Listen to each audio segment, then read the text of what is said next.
B. Collins. Peter B. Collins, news and comment. It's Wednesday, July 18th, 2018. Yesterday, news was breaking as I started to record the podcast, and we played for you a clip from Donald Trump as he attempted damage control and did even more damage. Trump was trying to fix the comments he made standing next to Vladimir Putin at the news conference in Helsinki, Finland, on Monday. And as you know, Trump was trying to wriggle out of the very tight noose that the propagators of Russiagate have tightened around his neck. And they gave him the choice. You're either with Putin or you're with the U.S. intelligence community. And it appears that a gentle lecture from Brian Kilmeade, one of the hosts of Fox and Friends, had as much impact as all the advisors in the White House and all of the commentary, the critical commentary, that had come from Washington politicians, and notably many Republicans. And so, as you heard yesterday, Trump tried to read from a script that we're told was prepared by Stephen Miller. Oh yeah, that brilliant cue ball in the administration. And he said, I just made a little mistake. And fundamentally, Trump is incapable of acknowledging his humanity and that he does make mistakes. We all see them, but he never admits them. And so for him, this was so excruciating to have to talk to the TV cameras and admit that he had made a mistake. And so he said he had misspoken and that the sentence he had uttered that, when asked about Russian meddling in the election, I will say this, I don't see any reason why it would be Russia. And he artfully tried to respin this, recast it as saying, well, I was trying for a double negative. I wanted to say, I don't see any reason why it wouldn't be Russia. And then he declared that this clarifies things pretty good. And what's amazing is that you can figure out who the real Trump loyalist idiots are, because it was Rob Portman of Ohio who said, oh, well, he said he misspoke. I accept that. When anyone can see that this was simply a matter of convenience, Trump operating under pressure, and he couldn't help but ad-lib. He had the script that he mangled as he delivered it, and he said, I believe our intelligence officials that Russia meddled in the election. And then he added on, could be other people also, a lot of people out there. And, there's a big storm moving north. It almost interfered with the All-Star game at the D.C. National Stadium. And so there was a brief power interruption at the White House, and you see how quickly the generators kicked in because the lights just flickered for a moment. And Trump was caught off guard, and so he joked. He's not much of a jokester. He said, whoops, they just turned off the lights. That must be the intelligence agencies. Donnie, your paranoia is more visible than a rapper's underpants. So Brian Kilmeade over on Fox and Friends gently instructed the president, from the day you came down the escalator, you shocked the world. From November, when everyone had you losing, you shocked the world. Yeah, you kiss up to him. You kiss both cheeks. And that's ass cheeks, you know it. And Kilmeade went on, it wasn't because of Russia that you shocked the world, but Russia's goal was to upend the electoral process. They hate democracy. And then he said Kennedy would love to have undone his first meeting with Khrushchev. This is something that needs to be corrected. Is that the pivotal advice that caused Trump to break his long-standing refusal to ever admit a mistake?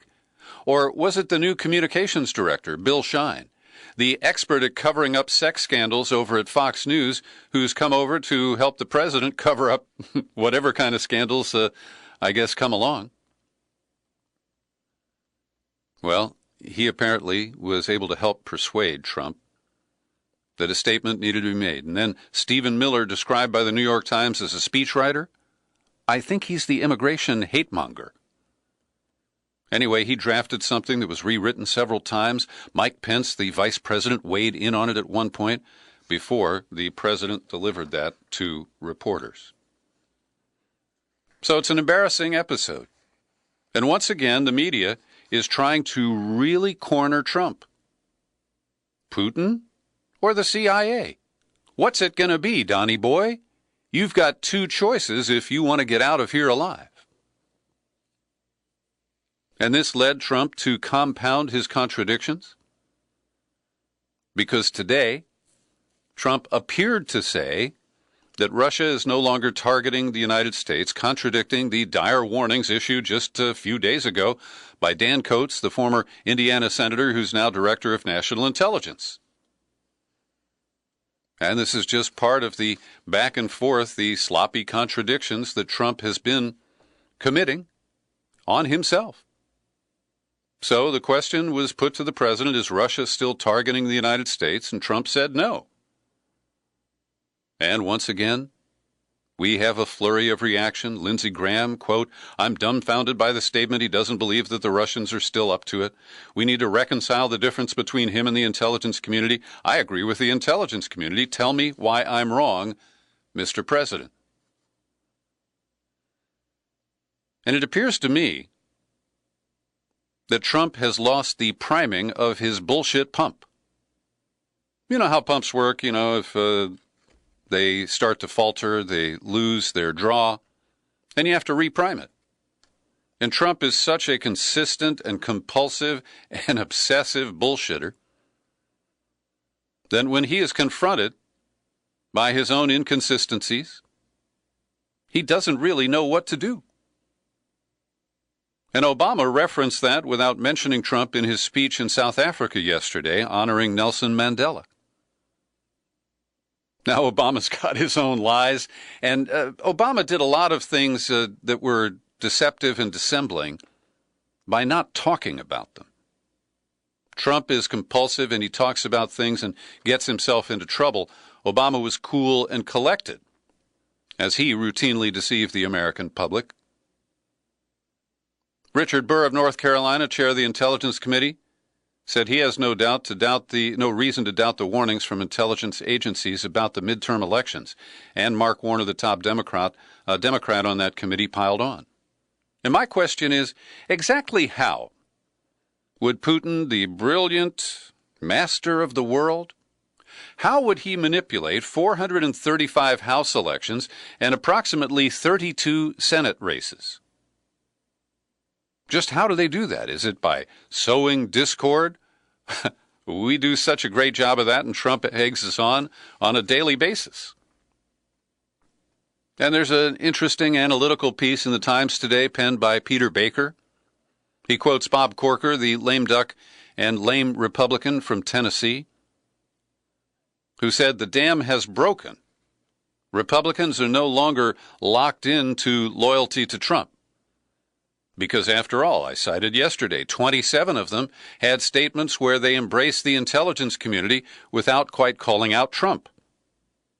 And there were a handful of others, led by John McCain, who did call him out. And Baker makes an interesting case here that, yes, there has been a shift. And we see operatives like John Brennan, who was Obama's CIA director, before that, the drone meister in the White House. He's the one who dropped the T word, treason, on Trump. Max Boot, the former Republican and a longtime neocon, in a Washington Post column, said that accusing Trump of treason was once unthinkable, but no longer. If anyone is the enemy of the people, it is Trump himself. And of course, Trump is inarticulate. He is so self-conscious and paranoid that he only steps on his own problems and on the solutions to those problems that are, suggested by his staff. And Baker concludes whether this leads anywhere remains unclear. Past moments that seemed decisive, like the Access Hollywood pussy-grabbing tape and Charlottesville, came and went. For now, at least, hurling the treason charge seems more about making a point than making a case in a courtroom or impeachment hearing. But it's an explosive word to use, and that by itself suggests how fraught this moment in the nation's history has become. But I think it also points up the weak leadership of Democrats, because they're trying to thread a needle here, saying that basically if they can hang this on Trump and make him seem like a traitor and a treasonous guy, that they will win in November, and then they can spring impeachment on him. I have to assume that's their calculus. But I also want to note that yesterday when I talked about the interview that Vladimir Putin did with Chris Wallace of Fox News that I saw on Monday evening, there was one point I forgot to make yesterday. And that is, when Wallace asked Putin, he handed him a copy of the Mueller indictment of the 12 GRU officers that was dropped on Friday the 13th, and Putin smirked and he didn't accept the documents. I've done that before in an interview and had a candidate say, "Ooh, I don't want to touch that," and just leave it in the middle of the table. The guy I'm thinking of is the leading candidate for governor of California today. Anyway, what is fascinating is how Putin responded. First, he dismissed it as just incredible. Do you really believe that someone acting from the Russian territory could have influenced the United States and influenced the choice of millions of Americans? I think that's a good question. Then he said, the idea was about hacking an email account of a Democratic candidate. Was it some rigging of facts? Was it some forgery of facts? That's the important thing that the point I'm trying to make. Was this any false information planted? No, it wasn't. A certain email account, and that's John Podesta, was hacked, and there was information about manipulations conducted within the Democratic Party to incline the process in favor of one candidate. Now, he's too polite to say rigging the primaries for Hillary. Or maybe it's just lost in translation. And then Putin went on to say, as far as I know, the entire party leadership resigned. They admitted the fact of their manipulation. So that's one thing. That manipulation is where public opinion should stop, and an apology should be made to the public at large. Oh, it hurts. It hurts when they have our number. And there's been a lot of back and forth, in Helsinki, in his rambling response about Russian meddling. Trump kept talking about the missing Democratic National Committee server. And I've linked to a story that I find offensive in its snark and its bias. It's from the Daily Beast under the byline of Kevin Poulsen. But despite those defects, it does add some interesting information to the saga of the DNC servers. Apparently, there were 140 different servers connected through a cloud network. And it is true that the FBI never picked up the hardware. And Poulsen explains it that, the fingerprints aren't on server racks or on the keyboards. All the evidence of coming and going was on the computer hard drives and in the memory of the computers, and in the network transmissions to and from the command and control servers. When cyber investigators respond to an incident, they capture the evidence in a process called imaging. They make an exact byte-for-byte copy of the hard drives and the machine's memory, capturing evidence that would otherwise be lost at the next reboot. Now that part makes sense. But of course, the DNC brought in CrowdStrike. CrowdStrike is populated by a lot of former FBI intelligence officers. And James Comey acknowledged that he felt it was a drawback, or at least a deficit, a defect, that the FBI never did actually examine the servers physically.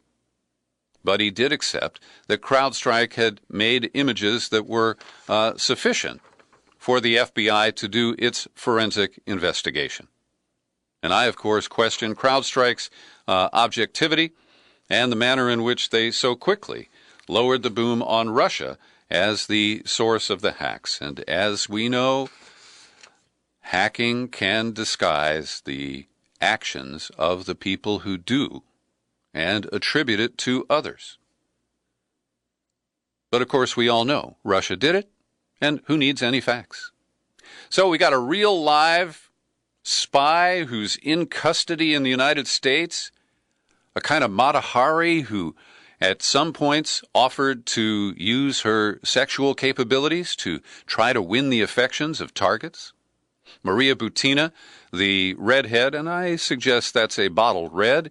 She's age 29, and she appears to have been an undercover Russian agent, according to the latest information revealed in court today, to deny her bond. She's been described as a flight risk. They say that over the weekend when they arrested her, she had rented a U-Haul truck, had transferred $3,500 to a Russian account, and was preparing to flee, but maybe internally to the United States to her boyfriend in Rapid City, South Dakota. Now, the boyfriend is not identified in the indictment, but is widely believed to be a Republican operative who goes back to the Pat Buchanan era. And so he was helping her move. The allegation is that she offered sex to a separate person in her pursuit of whatever she was pursuing.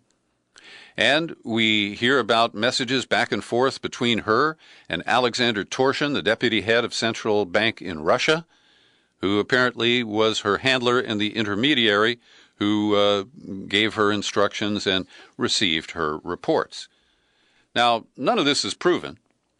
This is all based on the information that has been leaked or that is contained in the court documents that have been submitted in her case. But we do know that she was tight with the NRA. She made inroads with Christian groups who held prayer breakfasts, and she does appear to have been a pretty effective operator, particularly with the National Rifle Association. And the boyfriend is believed to be Paul Erickson, who is a longtime NRA member as well. And there is a second American who has said to be involved, but we don't have enough details to even guess who that might be. And we are being served up media accounts of her back-and-forth communications with Torshin, including on election night, "I am ready for further orders."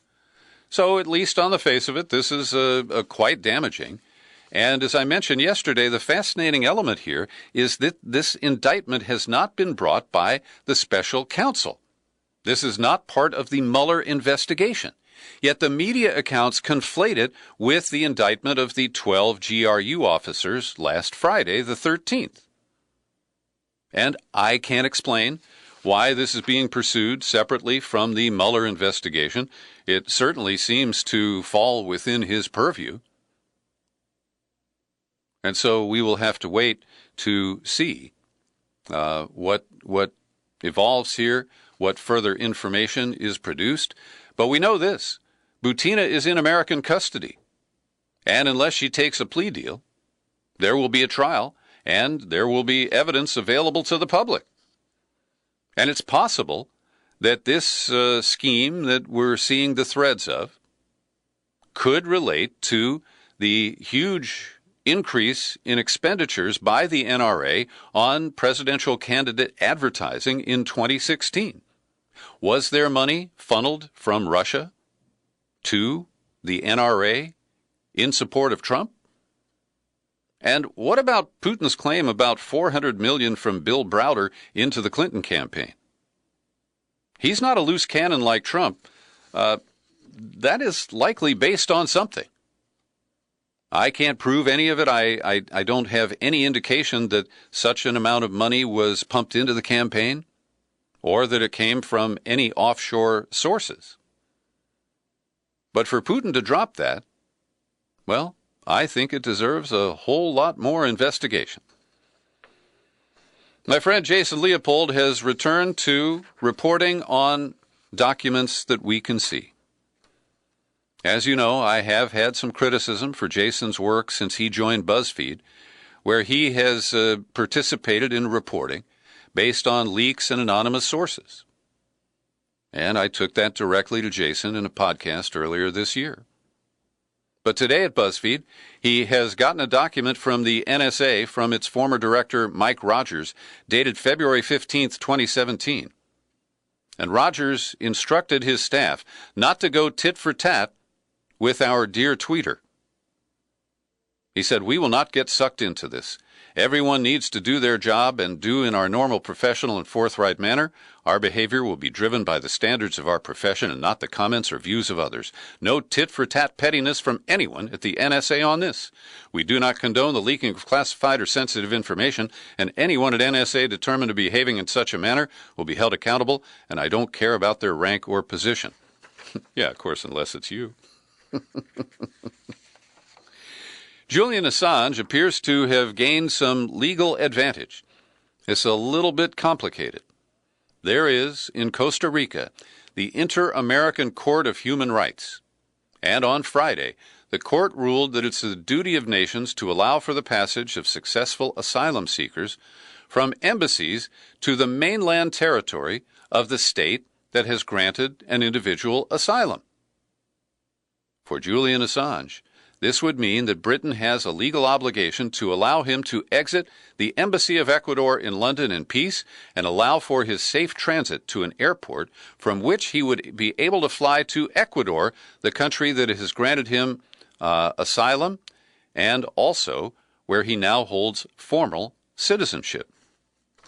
Well, I hope this advances, and I'd love to see a resolution that allows Julian Assange his freedom. I've got my quibbles about Assange and about WikiLeaks. I don't hold him out to be any kind of a model actor. But it is unconscionable that he has been holed up in that embassy for over 5 years now.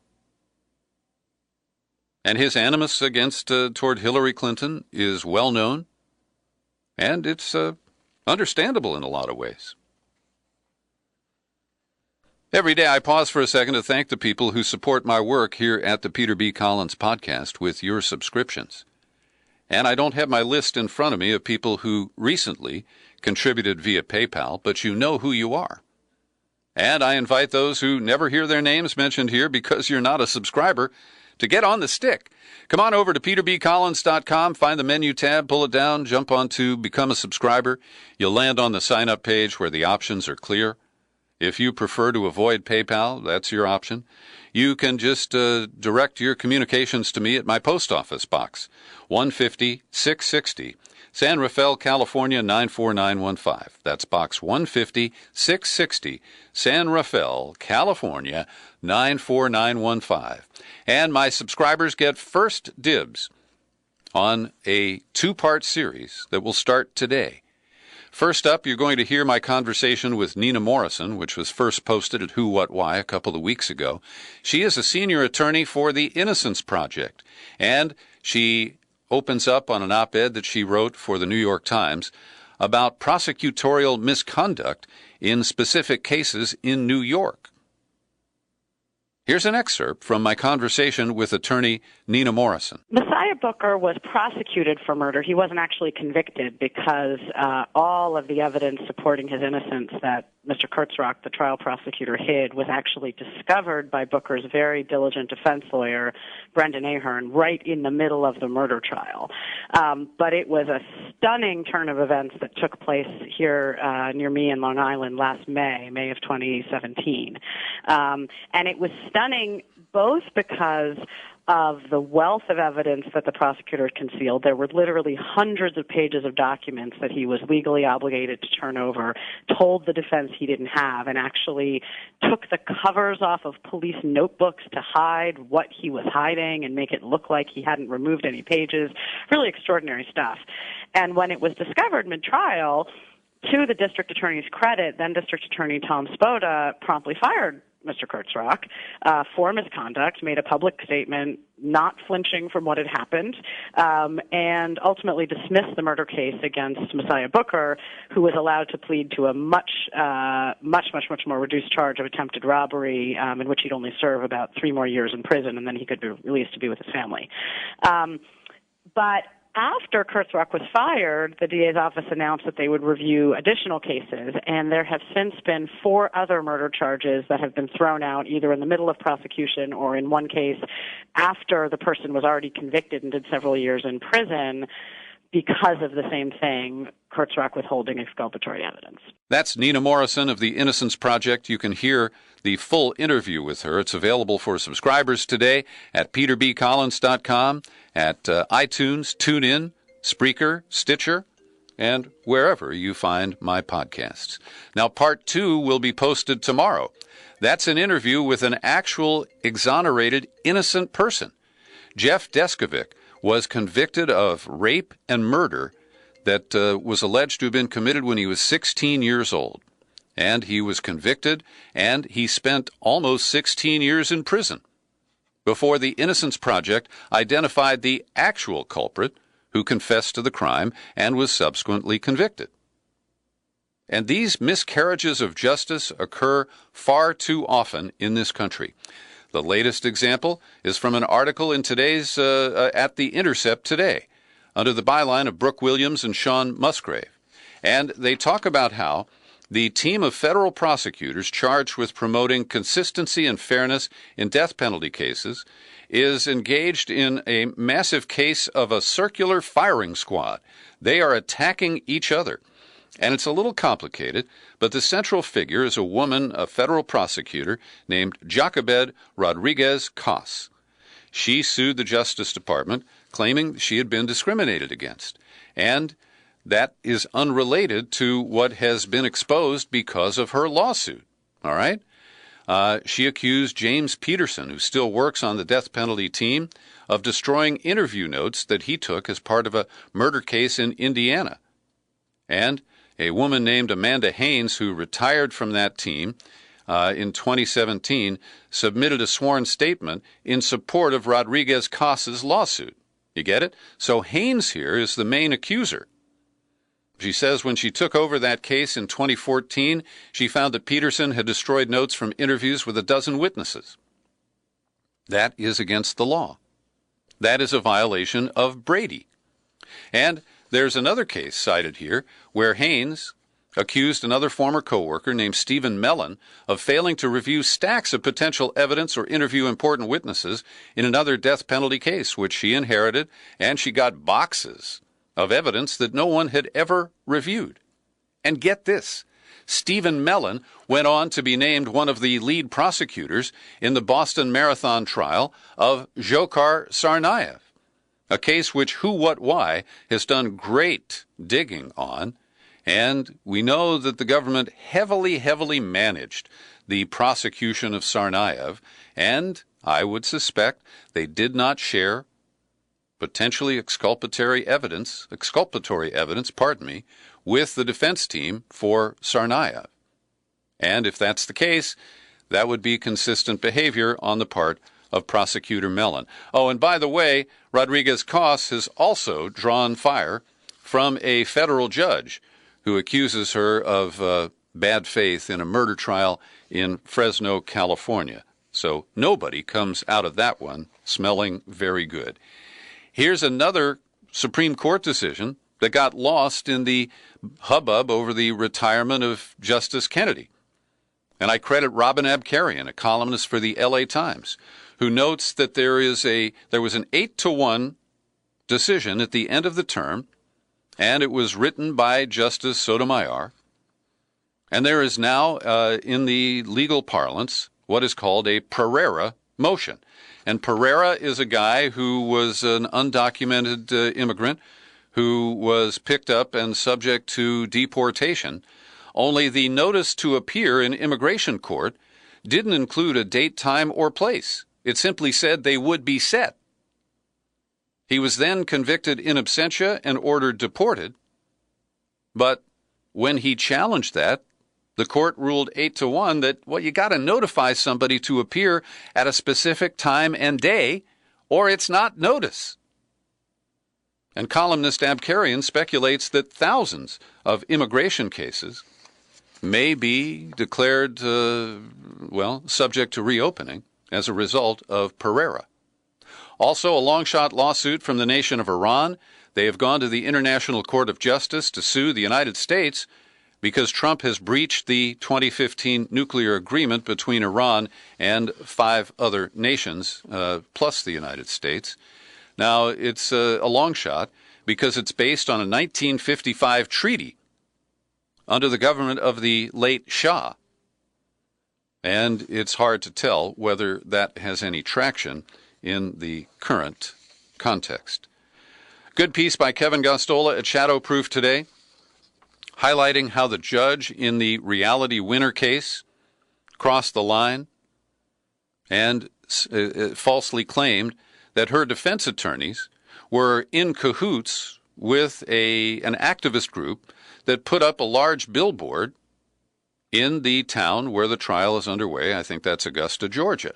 The billboard says, "Veteran Reality Winner, jailed 1 year, no bail, no trial for exposing threats to U.S. elections, ? Hashtag Justice for Reality." And a picture of her is also on the billboard. Now, the defense team didn't have anything to do with that, but that didn't stop the judge from trying to blame them for it.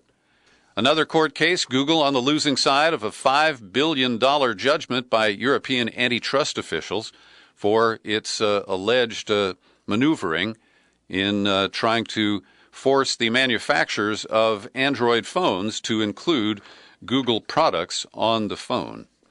A suicide bomber killed 20 in northern Afghanistan on Tuesday.